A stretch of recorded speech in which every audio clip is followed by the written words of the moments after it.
Normally I would save something like this to the end of the video, but Enter the Dragon or Mortal Kombat, who did it better? Following the completion of Way of the Dragon, Bruce wanted to take some time out to recharge and relax a bit before moving on to any new projects. This never happened, of course, but imagine if he had. Bruce began work on his next directorial bout with Game of Death, a film we'll talk more on when we get to it. As while this was going on, Warner Bros. Executive Fred Weintraub had been following Bruce's rising stardom, showcasing tapings of The Big Boss and Fist of Fury to his colleagues in the hope of signing Lee to a film. Weintraub went to the then head of Asian distribution, Richard Ma, who, after realizing how popular the kung fu film market was becoming, began to try and convince others on it. They were eventually able to convince President Ted Ashley to give the project a chance, and with a budget allocated of $500,000, hired Michael Malin to write and eventually hired Robert Klaus to direct. All that was left was to secure Lee to the project, and although Raymond Chow was initially hesitant, all were eventually on board with the 1973 released Blood and Steel, or as it later became known, Enter the Dragon. Before we really dive into the meat and potatoes, let's take a look at the plot. Bruce Lee returns as the Shaolin Temple's best warrior, no surprises there, who is invited to a worldwide martial arts tournament held by a former elder of the temple. Lee is spurred to go by an agent of British intelligence who asks him to go and gather evidence of drug smuggling and human trafficking. Lee attends the tournament along with two American veterans, with John Saxon playing the gambling problem having Roper and the cool under pressure Williams played by Jim Kelly. Once it is made clear what is really going on the island, Lee must fight to stay alive with an army of fighters and the one and only Bolo on his tail. And here we've got Bruce Lee vs. Bolo. Now that is a fight worth watching.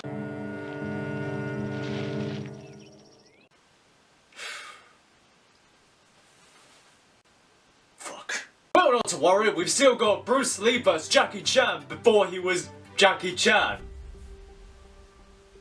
This was what Bruce Lee had been building towards, his first big break into the American market, something he had been wanting since his rejection from starring in Kung Fu. Despite his success in Hong Kong, Americans only knew of him as Kato. American filmmaking was and still is a completely different ballgame to Hong Kong, where he had so far found success, and this was something he was concerned about, whereas in previous films Lee had been more of the everyman, An insanely talented everyman, but still dealing with problems that were on street level, or at least were more relatable to the average Asian viewer, unlike in this film where he had to take on a more Bond-like persona, with secluded islands, calculating villains, acid baths, and death traps. This is starting to sound like a bad comic book plot. He had accounted for this by writing humour more appealing to Asian viewers in Way of the Dragon, and after the raw emotion of Fist of Fury, he was a cultural hero, and did not want to risk alienating his fellow countrymen. with tensions only rising during production. There are stories of writer Michael Allen making flippant remarks towards Lee and the quality of the film, most likely stinging a perfectionist such as Bruce, as well as intentionally making the script more difficult for the multilingual Lee,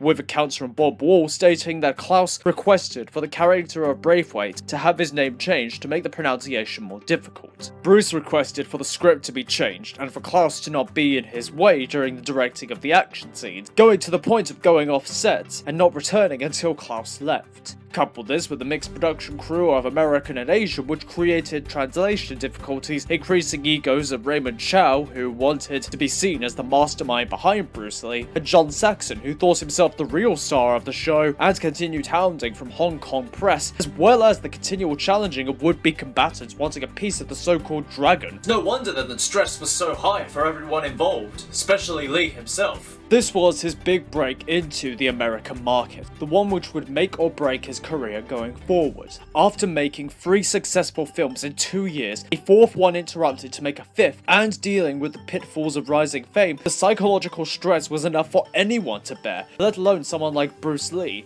unable to sleep, staying awake for long nights to work out choreography and draw diagrams, and often physically pushed to the limits in training and coordinating fight scenes in which he had to perform multiple grueling techniques while still acting for multiple takes at a time, in humid conditions. Lee quickly became dehydrated and lost copious amounts of weight, on top of the weight he had already lost working on Way of the Dragon. You only need to look at stills of the Big Boss compared to Enter the Dragon to see the toll the film took on him.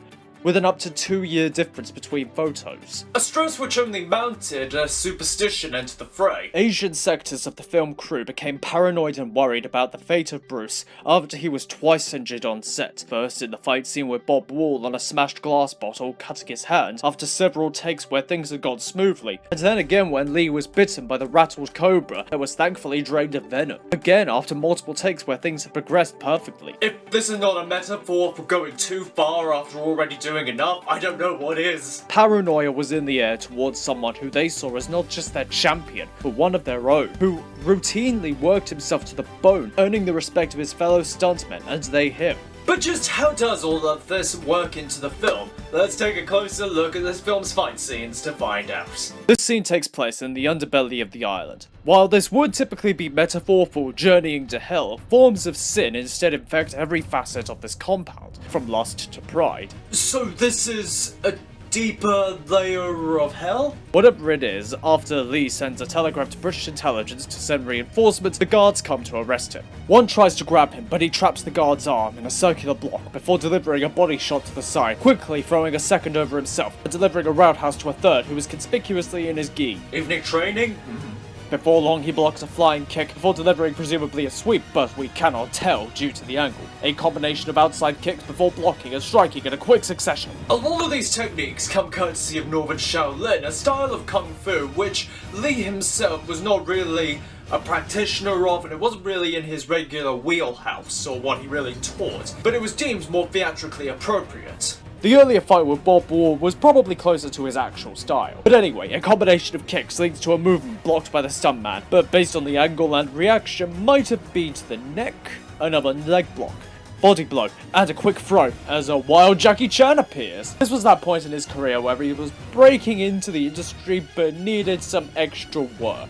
And who can say no to being hit in the face by Bruce Lee? Another flurry of strikes to whet our appetite, at first putting his Wing Chun training to work before again becoming more theatrical. Lee takes a star from a guard in a roundhouse combo, putting it to great use before switching to the eskrima sticks. He then moves to the old familiar nunchucks. This element of the fight scene, whether decided by Lee himself or by Alan, showcases an evolution to Bruce Lee's abilities. So far, he has gone from one nunchuck to two to multiple weapons. Although, maybe this was also done because the UK had a nunchuck embargo at the time, but at least this way some of the fight would be shown. Maybe that's also why he only uses them on 3 guards. In any event, he is cornered in the cliched death trap and is forced to wait to be executed. Oh no!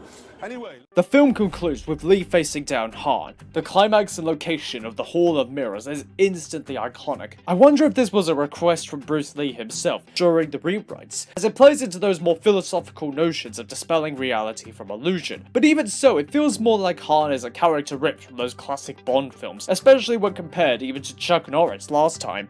This is less the back and forth rhythmic dance of Bruce Lee, and more like a spy thriller. So you can see more where the two ideas really conflict and why Lee himself was so hesitant about it all. Even so, the film ends with the facilities being overrun by prisoners, who are played by extras that included members of the Chinese triad, who used the chaos of this climax to settle old scores. Lovely. As we were also robbed of seeing Bruce Lee fight Bolo, but then I suppose with him having just fought Chuck Norris and about to fight Kareem Abdul-Jabbar, it wouldn't have meant much to see Bruce fight another big guy. And even so, the variety did not slow down this film, as it became an instant classic. Suddenly, the martial arms race was on, and everyone wanted to have their own piece of the proverbial pie. All of them wanting to have the next big martial arts film in the West. And despite all the stress and it wearing him down pretty hard, this film still skyrocketed Bruce Lee's career to unimaginable heights, jettisoning him into a much wider audience. But unfortunately, Bruce Lee would not live to see any of this. We'll go into more detail about this next time, but until then, thank you all for watching, and until next time, peace be with you.